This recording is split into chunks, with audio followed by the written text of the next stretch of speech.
My kids used to walk through hospitals and hit the soap dispensers thinking it would make me money, but we work with soap. We do food safety. We're in energy. We're like even water for Microsoft. We're actually cleaning the water for the data centers, for all the Microsoft data centers. So it's kind of a symbiotic relationship with them.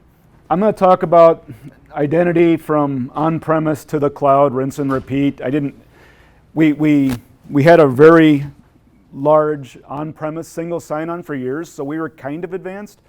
And then we went to the cloud, and then we switched vendors and migrated from that cloud to the new one. And now we may be faced with doing that again. So I thought I'd talk through some of the experiences we found. So like Sean said, I'm the Director of Identity at Ecolab. I also have our device experience team, which is all our Windows 10 devices that we're going to manage with InTune. I own Office 365 platform, messaging like Exchange, email, that kind of thing, and then somehow ServiceNow. So, but it actually fits in when we talk about automation, but otherwise it's kind of odd for what I have. Like you said, Ecolab, we're everywhere. We're cleaning, energy, healthcare, all that kind of stuff, and we're a very large company, but we're not a huge company. So I think our experience may be similar to others of you here. That are, like I'm not with a vendor, I'm with a company, so I've tried to implement the things the vendors talk about, and we've learned some stuff along the way there.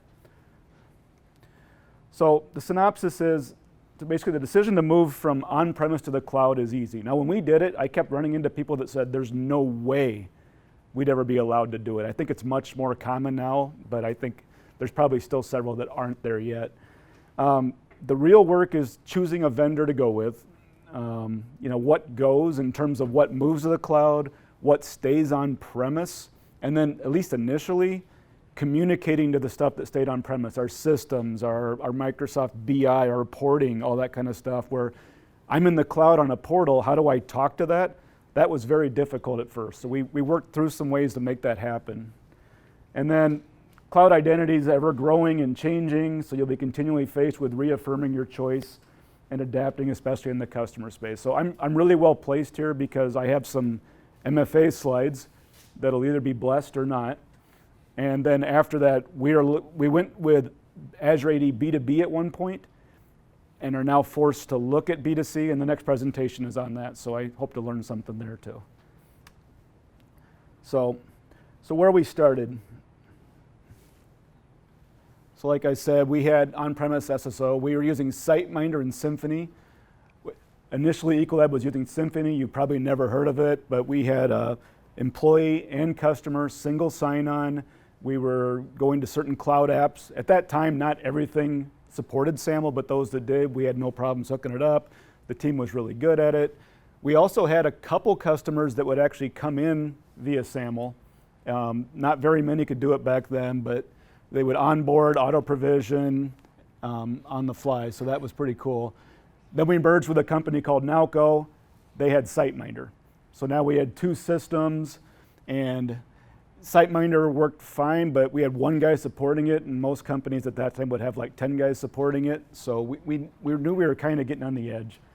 Our overall identity and access management, we used SailPoint for provisioning users and getting them into AD so these other systems could work.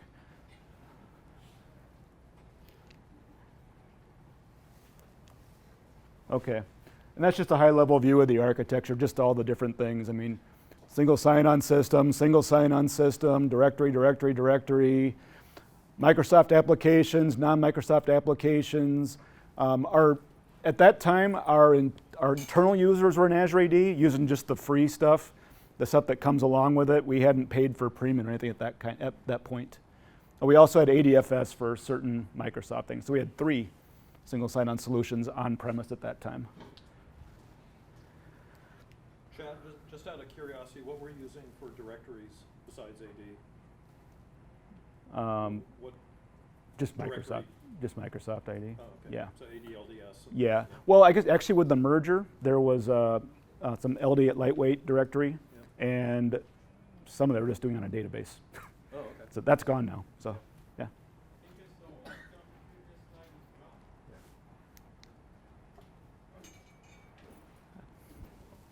So that was the 2B. Octa was our first choice. So is that what you said, Octa? Yeah.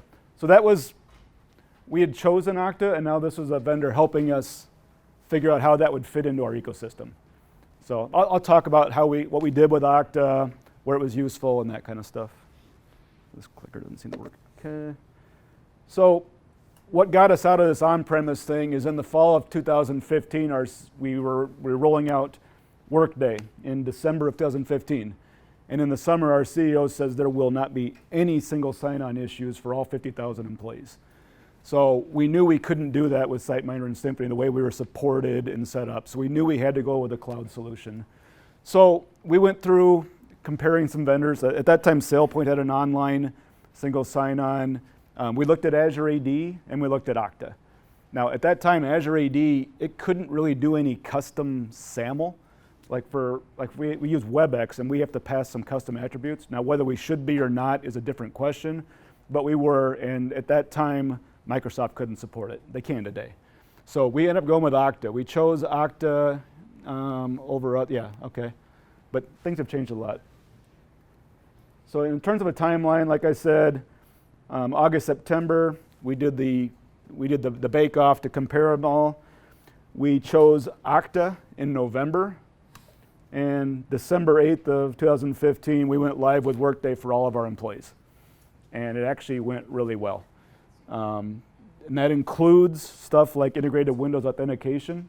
So on-premise, if you would open up a browser and go to Octa, it would grab your Kerberos ticket. If you're on a Windows device, they would grab your Kerberos ticket, know who you are, and sign you in directly.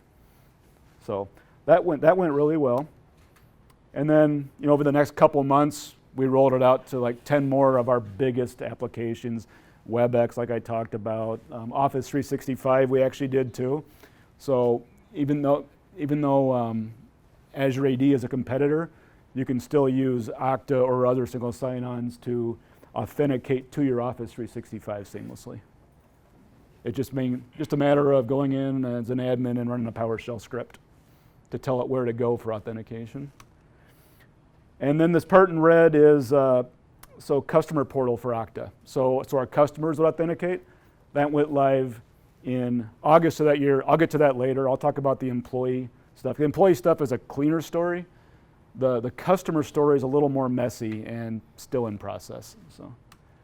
But in terms of adoption, like I mentioned, we have 50,000 employees or contingent workers, and this is basically December, where it's 0, and it shot way up pretty quickly. So Workday, ServiceNow, WebEx, my expense is just like Concur, Interaction, Salesforce, those kind of things. So those all went up, and there were no issues with Workday, so at least that part was successful, and it was a really good tool. We have no problems with it. Very light architecture. So if you're an on-premise user, like I said, it'll just sign you in, because there's these 80 agent servers. They're just little lightweight agents from Octa that sit on servers within your network that talk to your Active Directory and just signs you in. It knows your Kerberos ticket. If you go into the cloud, if you're off-premise, you sign in this way. So this is for anything that's a third-party app that supports SAML or nowadays OpenID Connect. It just works very seamlessly. It's very simple. It's when you are outside the network and want to connect to something on-premise, how do you expose that? How do you make it so it can see it outside? And that was a problem at first. We worked through with Octa with, if it's a WebSphere app, here's some sample code that you could use. If it's a .NET app, 3.5, or if it's a 2.5, or different kinds of thing. It was a lot of work from the coding side. That's improved for all the cloud vendors nowadays. So, any questions so far? Great. So basically on the employee side, we had a fully rolled out Octa environment. And then fall 2017 happened. And so like I said, Ecolab does a lot of work with Microsoft. And our divisions, where all of our customer apps, we have like 13 divisions, and they're all doing stuff with customers, and they all partner very closely with Microsoft. So there was some pressure put on us with Octa on the customer side, and I'll skip that now. The customer side I'll skip. We chose Azure AD because of the customer idea, but we also moved our employees to it. And the reason we moved our employees to it first is because the customers, our divisions weren't ready for us yet. So, yeah. So that, and this is where Sean and the firm we worked with helped us, tell that story, figure out the architecture and how we're going to do it. And they actually helped us do the conversion. So, yeah. So it's our division ready. So basically, we went through in painstaking deal. We had 135 applications wired up to Octa to do single sign-on. And in 4 months, we moved all of those over to Azure AD. And basically, the on-premise architecture, it's very standard for a Windows ecosystem. We have Azure AD Connect that basically syncs the accounts from on-premise Active Directory up into Azure Active Directory. Users and groups, we determined what it was. We had to change some, and it's too technical. The MSDS consistency GUID, we were using it wrong, now we're using it correctly. And one of the big wins was the ability to do self-service password reset. So we are doing a sync in a hat, password hash sync up in Azure AD. It could be good, could be bad, right? But it took so much pressure off the service desk. Before that, if you did Control-Alt-Delete on your PC and you weren't on the network, you couldn't change your password or anything. So now with this, you could change it there, you could change it on premise, it would sync both ways, and it really just allowed them to do more value-added stuff, more tier, moved it from tier 1 to having people do it themselves. We can get to it, but we also let them manage their own MFA credentials. Yes? How do you have assurance that, I'm not changing my password from server in South Korea, like that sort of thing? How do you know that the device that's changing the password is trusted? Are you guys using InTune or some other MDM? Actually, we are. I have some slides on InTune, and that's going to give us some assurance. We do have some conditional access policies set up to help us with that. Now Microsoft has told us we shouldn't be doing this, but what we are doing is we have all the egress IPs that we know are our network. Those are defined within there as trusted zones. So that helps with that. So it's not, geographic impossibility stuff's there. If it's North Korea, we wouldn't, because we don't have anybody in North Korea, obviously. Yeah, but because that's where we're at, right? Yeah. Deciding if we want to trust Azure AD with resetting passwords. And Right. There would be some benefit to that. Yeah. I can reset my password when I can't get on VPN or whatever. And Absolutely. For vacation. Yeah. So as we move to InTune on both our Windows 10 devices, ultimately our Macs, and our mobile devices, we're thinking it's going to give us a lot more assurance that we know who the person on the other end is. So with Octa, because we also use Octa for that component, but we use the self-service password management with them. And what we do is, since luckily, we are US-based only, and so one of our policies is that if you're traveling overseas, you have to kind of have justification for having mobile enabled on your profile. Oh, good. And so with that, we're able to track when we turn it on, so when you're leaving, and then when to turn it off when you come back. And we manage that whole life cycle. Okay, good. Yeah, and actually, this ability to do self-service password reset, we could have done that with Octa too. It's just, I wasn't on the same team as the service desk when we did Octa. So then I was, and we were able to have some influence because it just made it so much easier for the end user and for the service desk. Yeah, Octa can do pretty much all that too. Yeah. Okay. All right. So like I said, once we moved to Azure AD on the employee side, like I said, Octa worked well, but Azure AD, it was even cleaner. It's just so integrated. You go to a browser, it knows who you are already, it signs you in. You don't need all this extra infrastructure just for that. There's extra infrastructure because it's Microsoft, but it's not just for that. It was just very seamless, better than we expected. And now that we're rolling out InTune across the company, and what we're trying to do, is everybody familiar with Autopilot is? Okay, so ultimately the idea is you're going to be able to go, HP can ship us a device, they'll register that serial number, and maybe I think it's just a serial number in our business store. And if somebody from Ecolab logs in with it, it knows that it's an Ecolab device. You put in your credentials, it's InTune managed, Azure AD joined or hybrid joined, and it knows what applications you should have and just starts downloading them. We've tested it out on a limited basis. It works great.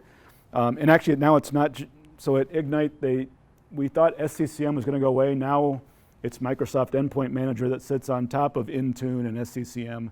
So between those two, we can get all the apps that that person should use just by them logging onto a device. So it's pretty slick. We have a couple apps that we're trying to get rid of that we still have to do manually and like ask for passwords, which is insane. But for the most part, we're moving towards that. Mentioned Windows Hello for Business. We've started rolling that out now too. Got some of our executives on it. If we have since most of our devices are new enough, we can use it for that. So that works really well. We're trying to go with Windows and Office updates where like you have the rings and you have the early rings, and it's kind of a mess right now. It's the right, long term it's the right thing to do, but it's causing some pain right now. In fact, there's one that's out right now that I think they're probably gonna roll back before they get to us. But no, so like the employee side, it works really well and we're pretty happy with it. Okay, so takeaways. So like I said, check your IPs. Basically, we defined all of our egress IPs, whether it was Octa, whether it was Azure AD, so that we knew that somebody was on the network and they should get that single sign-on experience. I knew what the IPs were before the network team did, so I told them because they didn't have any record of all of our egress IPs. Get the AD team on your team. So when we rolled out Octa, the AD team was in a separate group. So there were some challenges getting certain things approved, getting certain things done, agreed upon. When we rolled out Azure AD, they were on my team, and it just helped make things easier. There's the decision-making process. It made that experience quicker. So if we had had that with Octa, Octa would have been rolled out even quicker. So nail the user experience. Like I said, for Windows 10, it's great. The Apple people, and I've got a Mac too, but they're very sensitive if things don't work for them like they do for Windows. A little bit extra effort, you can make it smooth for them. Like I said, figure out a great way to securely expose on-prem. We still have systems on-premise and we want to securely connect to them. For example, on our customer side, our customers are connecting to on-premise Microsoft BI reports. And they're actually doing row-level security, which means our customers need a Kerberos ticket. So we had to be very careful about that. We ended up using F5 for that. We had chose F5, and then right after that, Octa announced their partnership with them. So that worked out well. On the Azure AD side, Azure AD App Proxy that Sean mentioned, that works great for getting that kind of access. So basically that's where the URL is homed, and then it knows how to talk on-premise through whatever protocol you need. And so MFA, and I have some more MFA slides too, but when we first rolled it out, we said, do it however you want. And most people either said, well, just send me a text message, or they'd set it up to their office phone, but they're not in their office, and it was confusing. Now we try to just use the Authenticator app and have it do push notifications. Same thing with Octa. The Octa Verify app has the same capabilities to do all that too, and it works really slick. You just basically try to log in, pops up on your phone, and you can approve. So the customer journey, the red part. So we rolled out for customers, and Octa's at the center of all these different systems on the customer side. Multiple different Salesforce homes. We have WebSphere apps, we have SiteMinder protected, Symphony protected, and Octa was in the middle of all that. Like there's an AD LDS, like you're asking about. There's an actual database in there somewhere. And it was fine, and our problem with it wasn't Octa's problem, it was we didn't have the infrastructure around provisioning. You could provision a user, but they could also have people could provision it directly into Octa, and if they're provisioned in AD and in Octa, there were collisions. I mean, the business says they'll never be the same, they always are. and the service desk was having problems. So we needed to come up with a solution that could handle that better. Yeah. So even though we were with Octa, and we could have fixed this with Octa, this is when Microsoft came to us with Azure AD B2B. And basically, the way that, I'll assume not everybody, so basically the way Azure AD concept is supposed to work is all of our customers are in Azure AD, most of them, our biggest ones at least, and they all have accounts already. So what you can do is you can invite them to your Azure AD as guests, and basically they'll get an email, or we can have an email with like constant contact, a good message that, hey, we're opening this brand new portal, it's awesome, come use it. They click on the link, and then they get your typical OAuth consent form, which like when you're using Facebook or Google, whatever authenticates, says Ecolab is asking for access to your email and location or something like that. And once they click on it, they have access to the app. We don't have to know anything about their credentials or anything, it just works.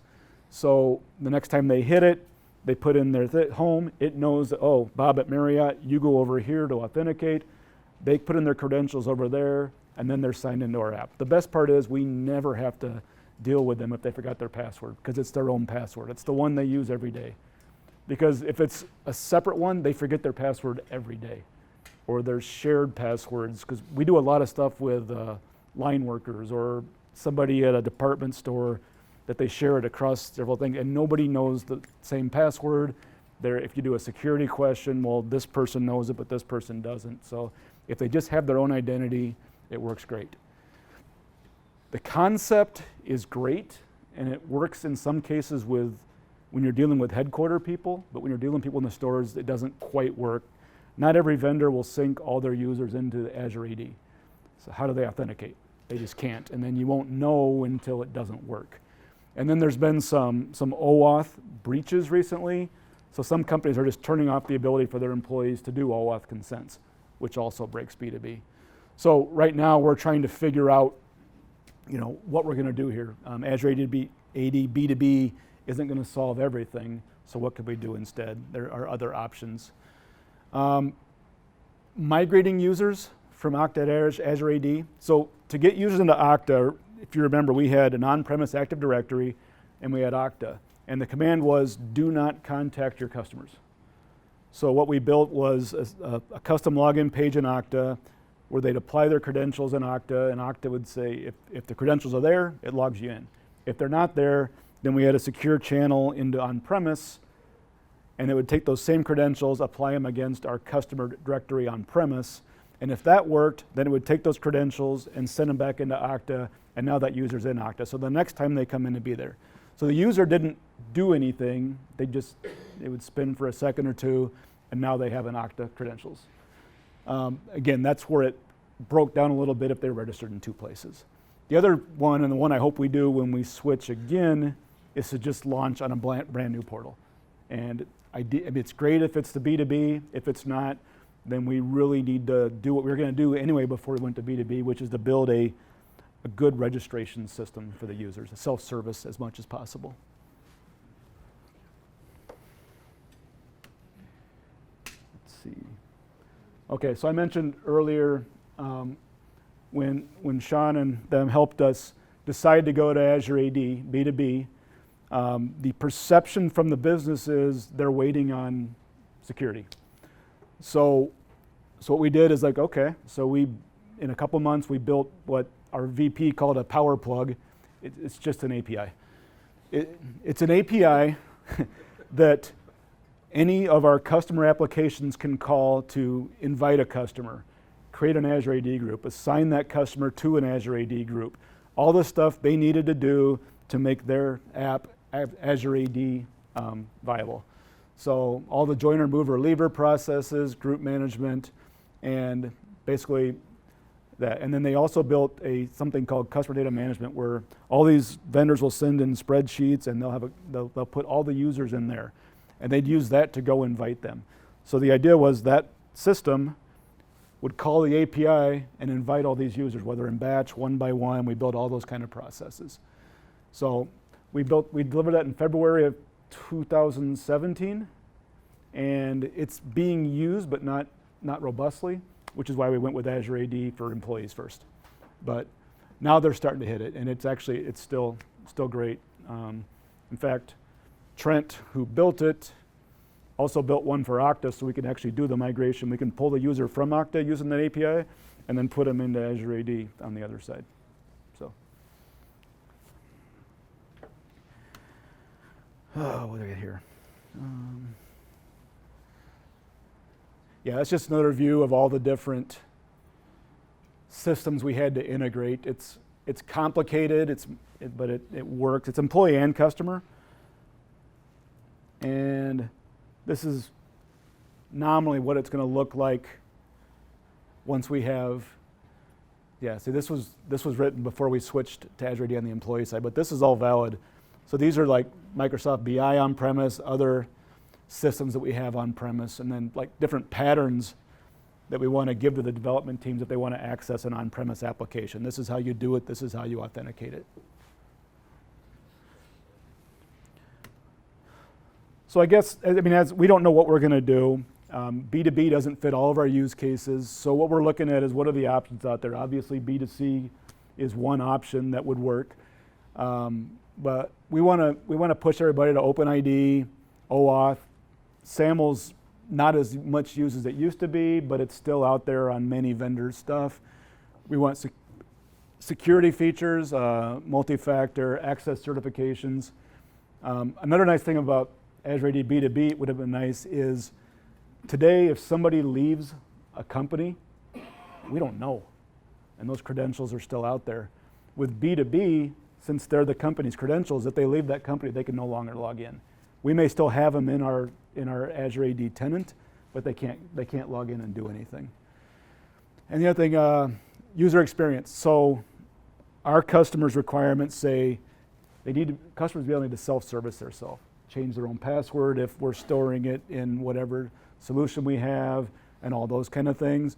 And then home realm discovery. All that means is if I sign in Bob at Marriott, it knows where to go to have me log in if we're using Federation or something else like that.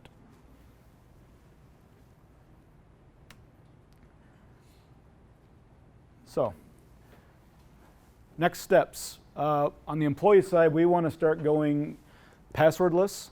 Passwordless from an Azure AD standpoint isn't completely rolled out yet. I'm using it, but not everybody has. And we got to see what it's going to look like once it actually goes GA. MFA everywhere. Within Azure AD, there's something called, you can turn off legacy authentication, and we're getting very close to doing that. We need to do that before we can turn on some MFA and some mobile use cases. Conditional access is very powerful in terms of determining, when to apply MFA or other kind of security protocols. I haven't talked enough about security, but how you can use identity to more secure your organization, your users, and your data is very important to what we're doing. So we're looking at privileged identity management that comes with Azure AD. We're partnering with our SOC to make sure that they're pulling what they need in terms of audit logs, who's doing what, that kind of thing. And then we're starting to move into a lot of automation use cases. On the customer side, I think it's going to continue to be a fast-changing environment. Lots of things are still happening. There's a handful of vendors that all do similar things. How do you choose between them? Basically, what we found out is make sure you're building in documentation and support. Otherwise, developers will make you program their authentication for them. We have 13 divisions, and they all hire different consulting firms to go build stuff. And they'll say, I've never heard of OAuth or OpenID Connect. So what do you do? So the more patterns and examples we can have to give to them, the better chance we have. Because my team, I don't have enough people to actually do the coding of security for everybody. But I can make sure they do it correctly. And then automation there too. Automation's a big push, everything. We can't really scale much more unless we start to automate more stuff. What are you calling legacy auth? Is that anything that's not OIDC or? Yeah, pretty much. There's several settings within the Azure AD console for turning it off. I'm forgetting what it's called. But it's more than, it is Kerberos is included in that? Not no, it's more. Take Yes. modern off, legacy off. Yes. Yeah. Yeah. Yeah. Yeah. Basic auth. That's it. Yeah. Yep. And we still have some webmail stuff that we need to get rid of before we can turn it off across the board. But we're very close. You don't turn off a legacy, the conditional access doesn't get applied sometimes. Right. Yep. Chad, you talk about passwordless. Are you planning to do that through One for Business on the client side, or what is it that you're looking for? Like that. So basically, I have mine set up right now. There is a password, you just don't need to know it. And you can make it, right now you can't make a super complicated one because no one can remember it. But if you don't ever need to use it, it can be really complicated and it doesn't matter. So like today, if I go to, okay, you already prayed to the demo gods. Let me try it. So what you see here is all I've done is enter my email address. So when I hit next, it doesn't ask for my password. It sends something to my Authenticator app. And I don't know if I've been off, hang on, off airplane enough. There we go. It says approve sign in, and it gives me a choice of 3 numbers. So I'll choose 32. And then it does Face ID recognition and signs me in. So I don't need to know my password. What's the difference between that and the authenticator? That is the Authenticator. Oh, it is? Okay. It's just when you turn passwordless on, it gives you that number. Oh, okay. And you have to choose one of the 3 numbers. So the normal MFA, you don't see that.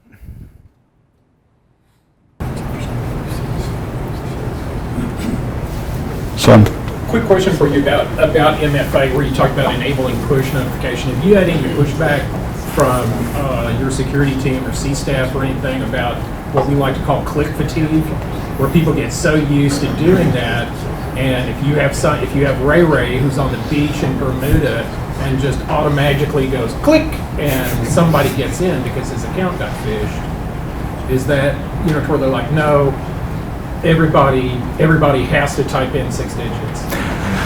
Not exactly that way. So I think it's, security is our partner in this. I mean, we're very closely aligned with them. In fact, the passwordless, I think they'll like that better because they do have to choose something. But no, they haven't done that because what security is hooked onto is the vulnerabilities in SMS. So it's if it's, and that's more of a targeted thing, but if they target our CEO, they have more of a chance to do it. But yeah, there is a chance, click fatigue, or if somebody else is hitting it, whatever, that kind of thing. Typically, you're not going to click approve if you hadn't just tried to log into something. So That's what we train that's how we educate our users, is like only click approve if you're actually the one doing it. Oh yeah, we did the same thing. mm-hmm. Yep. Yeah, and it's in our, There are privileged yeah, people. right. Yep, in our communications, yeah. And what do you call it, better but still sucks? Yeah, yeah, exactly. Yep. Hey, well, that worked. I think I'm about done, Sean. Let's see, investors and institutions. Yeah. Yeah, I think that covers it. So.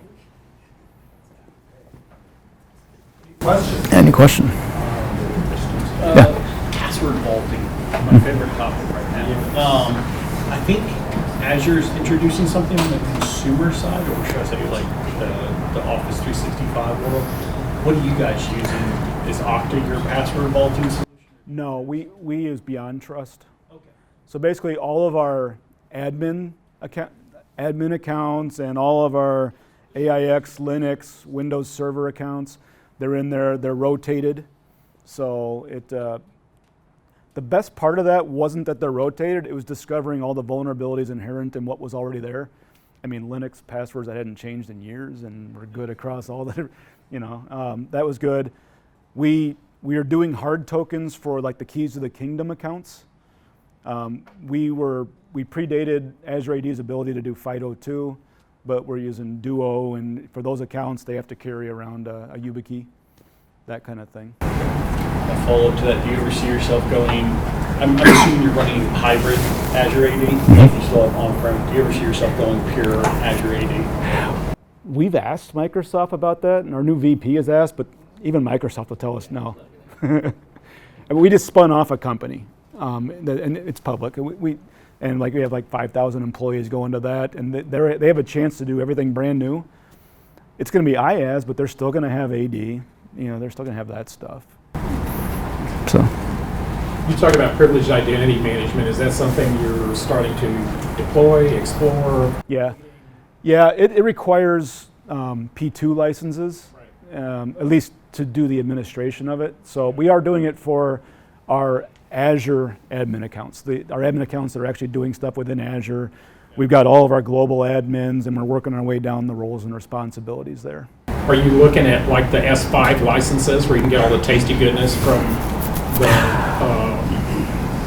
the Azure threat detection and all the stuff they've announced recently? We'd love to. We're not there yet. That's for 45,000 people. That's right. Yeah, the difference between the 3s and the 5s is huge. Yeah. But I mean, we're very interested in it. So we have a separate security stack. Yeah. So are you looking at Azure AD for B2B for privilege because you want everything Microsoft stack, or is Beyond Trust not meeting some of the needs? The Beyond Trust, that's more of an on-premise thing. You can do stuff with Microsoft now with on-premise stuff. I don't know that we would switch for that. But in the cloud, I think since all of our employees are on Azure AD, it just kind of makes sense there. All right, any more questions? Great. All right, thank you.